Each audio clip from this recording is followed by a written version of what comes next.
Hello friends, welcome to competitive exam learning channel. आपको आज की वीडियो पसंद आती है तो लाइक और शेयर करें। चैनल पर फर्स्ट टाइम आए हैं तो इसे सब्सक्राइब करें।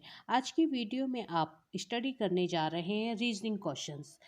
आप जानते हैं कि जितने भी कॉम्पिटिटिव एग्ज़ाम्स होते हैं उसमें रीजनिंग क्वेश्चंस सबसे इम्पॉर्टेंट पार्ट है और इसको यदि आपने लर्न कर लिया तो आप इजीली एग्ज़ाम क्वालिफाई कर लेते हैं। और रीजनिंग क्वेश्चंस को आप नहीं समझ पाए हैं तो फिर एग्ज़ाम क्वालिफाई करना कठिन जाता है। तो आज हम रीजनिंग क्वेश्चंस को लेकर आ रहे हैं जिन्हें लॉजिकल क्वेश्चंस भी कहते हैं। जनरल एबिलिटी से रिलेटेड ये क्वेश्चंस हैं। स्पेशली ये वीडियो तैयार किया गया है एसएससी सीएचसीएल एग्ज़ाम्स को लेकर। सो देखिए क्वेश्चन नंबर 1। यहाँ पर कुछ लेटर्स दिए हुए हैं इंग्लिश के। तो इसके देखिए ग्रुप में जैसे ACEG ये एक ग्रुप है।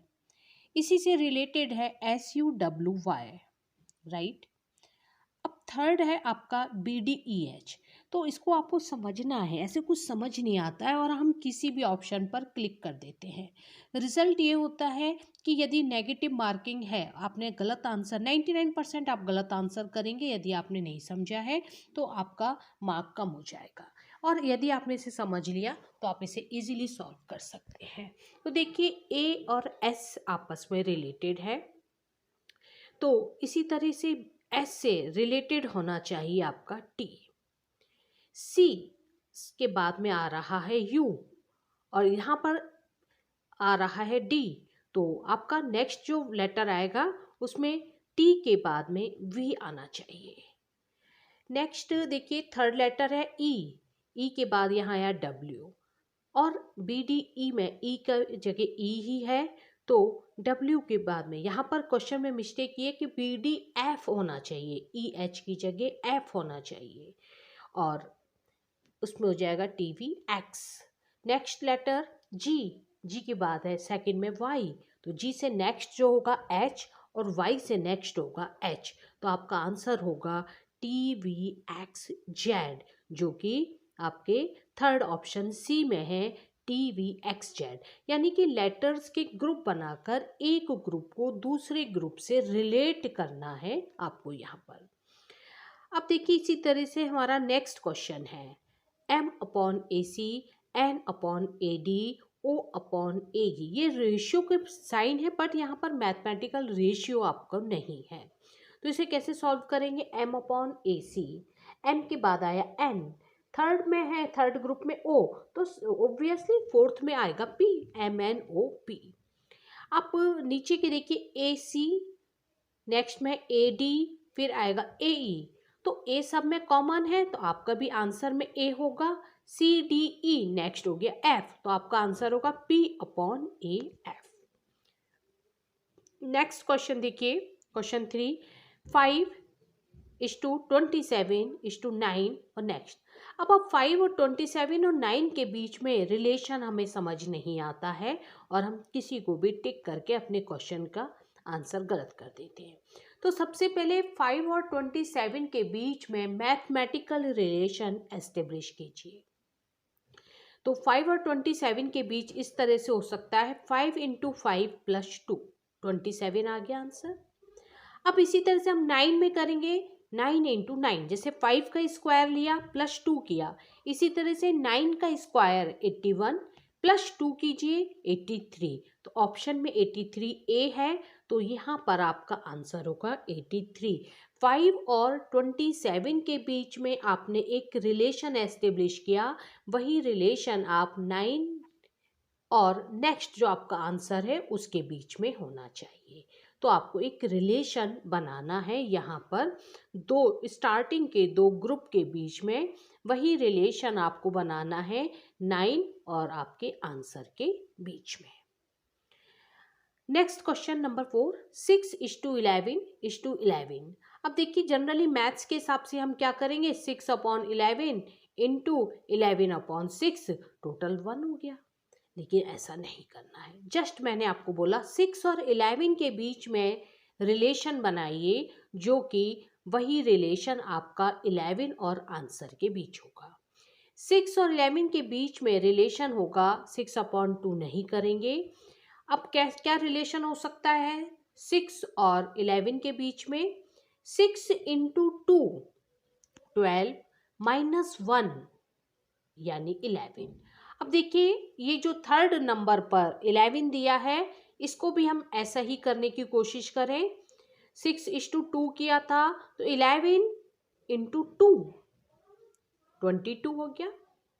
12 माइनस 1 किया था वैसे ही 22 माइनस 1 कर दीजिए, आंसर आएगा 11 जो कि आपको ऑप्शन सी में दिया हुआ है। 6 इंटू 2 माइनस 1 11।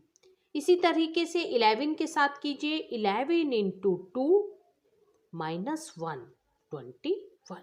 तो आपने एक रिलेशन एस्टेब्लिश किया 6 और 11 के बीच में और उसी को इम्प्लीमेंट किया 11 के लिए नेक्स्ट ग्रुप के लिए, तो आपको आंसर मिला।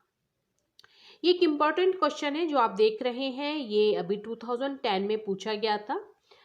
Find out A set of numbers amongst 4 set. 4 set दिए हुए हैं, इसके बीच में आपको एक गिवन नंबर भी दिया है, उसी तरह का रिलेशनशिप इन 4 में से किस में है।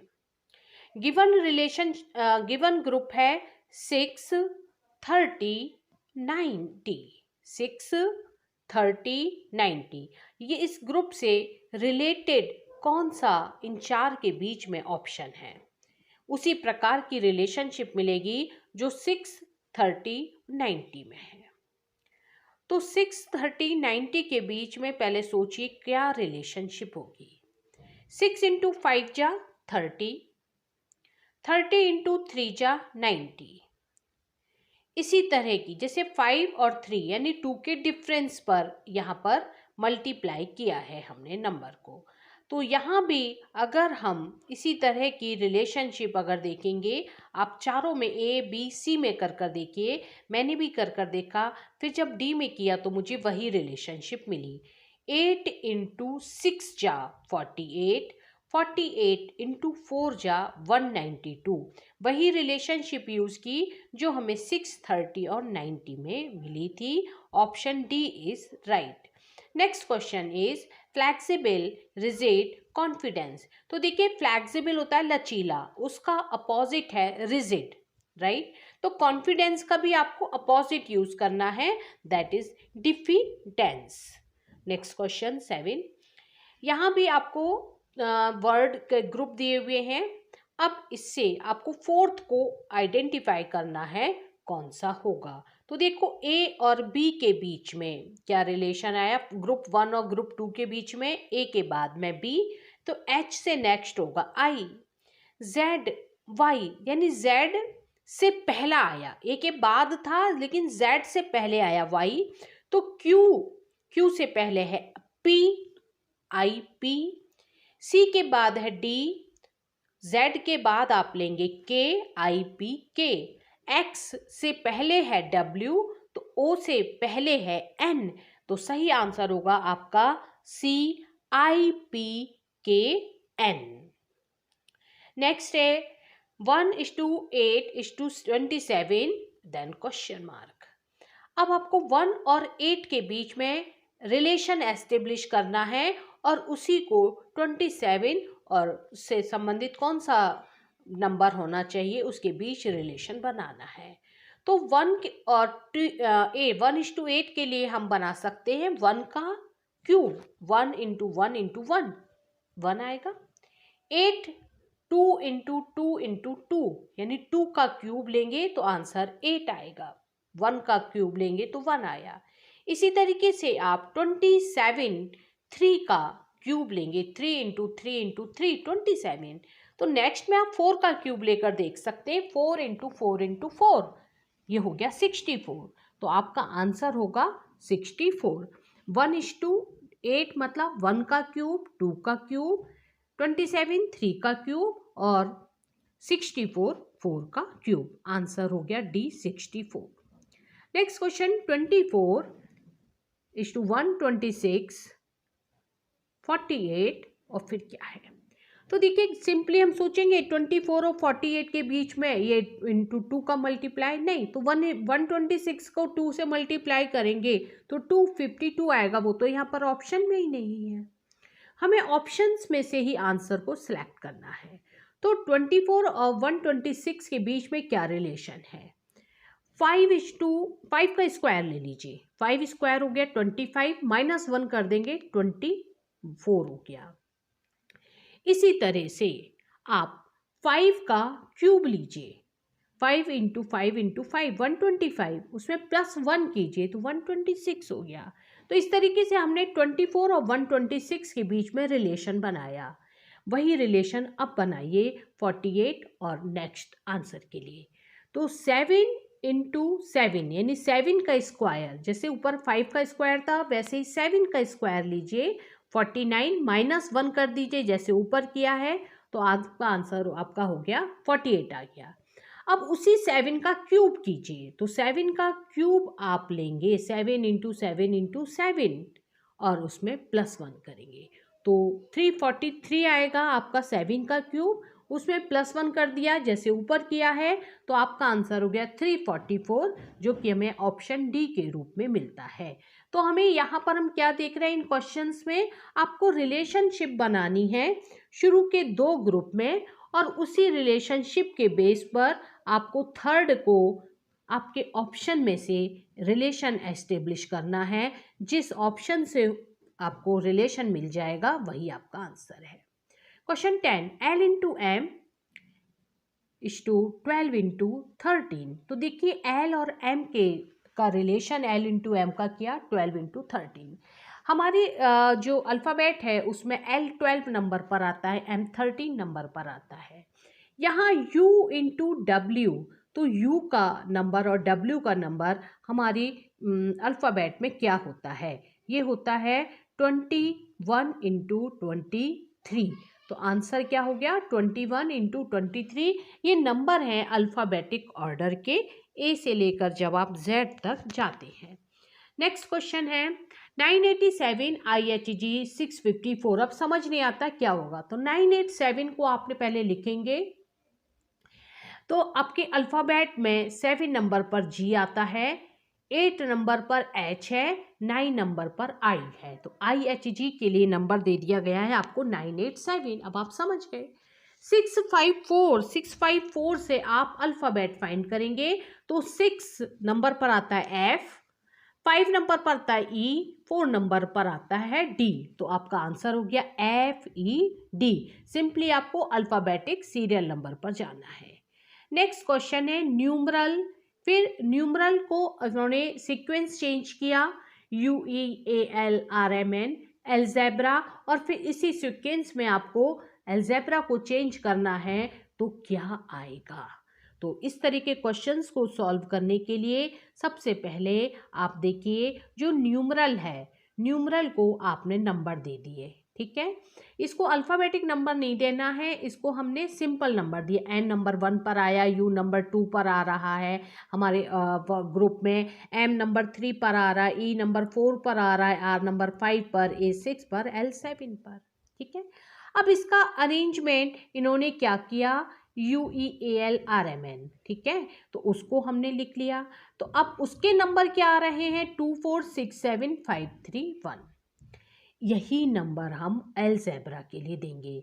तो एल्जेब्रा को पहले आप लिखिए, उसको भी नंबर दीजिए, ए को 1 2, एल को 2, जी को 3, ई को 4, बी को 5, आर को 6 और फिर ए को 7। अब यहाँ इन्होंने क्या किया, सीक्वेंस चेंज करके 2 4 6 7 5 3 1। तो 2 पर जो आ रहा है उसको लिखिए अपने आंसर में, 2 में आ गया एल।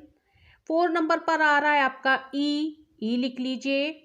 6 नंबर पर आपको मिलेगा आर लिख लिया हमने, LER।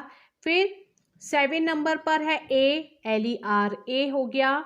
5 नंबर पर बी जोड़ देंगे उसमें।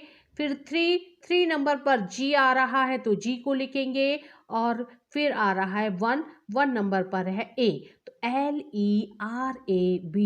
इसका कोई मीनिंग नहीं है लेकिन यही इसका आंसर है, तो ये आपका आंसर होगा D option. Next question BDAC, फिर FHEG NPMO, ये क्या लिखा, हमारा दिमाग खराब हो जाता है इन क्वेश्चंस को देखकर, लेकिन देखिए बहुत इजी है इन्हें सॉल्व करना। चलिए इसे करते हैं। तो अभी हमें शुरू के 2 ग्रुप के बीच रिलेशन बनाना है। इनके बीच क्या रिलेशन है? देखो बी डी ए सी, तो ए से बी से जाओगे तो एक छोड़ दीजिए डी को, तो ए तक आप गए तो यहाँ पर -1 हो गया। ठीक है, तो सी से आप फोर्थ डी से उसमें गए सी में, तो फिर -1 हो गया। राइट, यानी ए से बी में जाओगे +1, सी से डी में जाओगे +1। राइट, पीछे से शुरू करेंगे तो सी से +1 किया तो सेकेंड लेटर मिल रहा है, और ए में +1 किया तो फर्स्ट लेटर मिल रहा है। ऐसा ही यहाँ पर FHEG में भी है।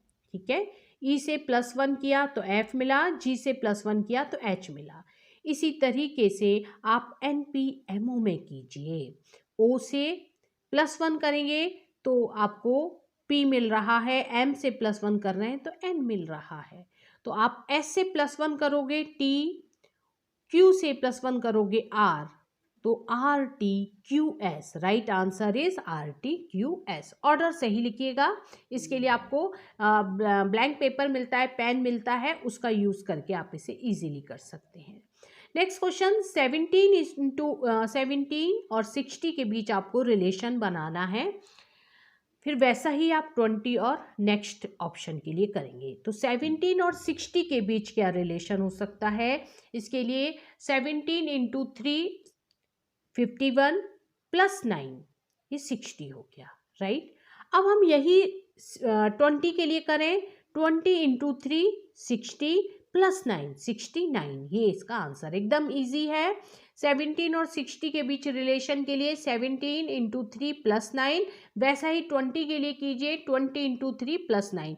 देखिए रिलेशन आपको दिमाग लगा करके निकालना पड़ेगा। उसके लिए अब कभी भी प्लस हो सकता है, कभी भी माइनस हो सकता है, लेकिन जो आप फर्स्ट 2 ग्रुप के लिए करोगे वही आपको नेक्स्ट 2 के लिए करना है, उसी रिलेशन का यूज करना है। नेक्स्ट क्वेश्चन है 6 × 64 और ये 11। राइट, तो 6 और 64 के बीच में क्या रिलेशन हो सकता है? 6 + 2 यानी 8, इसका स्क्वायर, 8 का स्क्वायर किया 64 आ गया, तो 6 और 64 के बीच रिलेशन बन गया। ऐसे ही 11 के लिए कीजिए, 11 + 2 यानी 13 और उसका स्क्वायर करेंगे 169 आया, जो कि ऑप्शन बी है। तो इसके लिए ट्रिक क्या है? आपको शुरू के 2 के बीच में के लिए आपको रिलेशन बनाना है, और उसी रिलेशन का यूज़ आपको 3 और किसी एक ऑप्शन के साथ करना है। सेम रिलेशन जिस ऑप्शन के साथ हो जाएगा वही आपका आंसर होगा। I hope this video is useful for you, and if there is any questions, mention in your comment box. Thank you.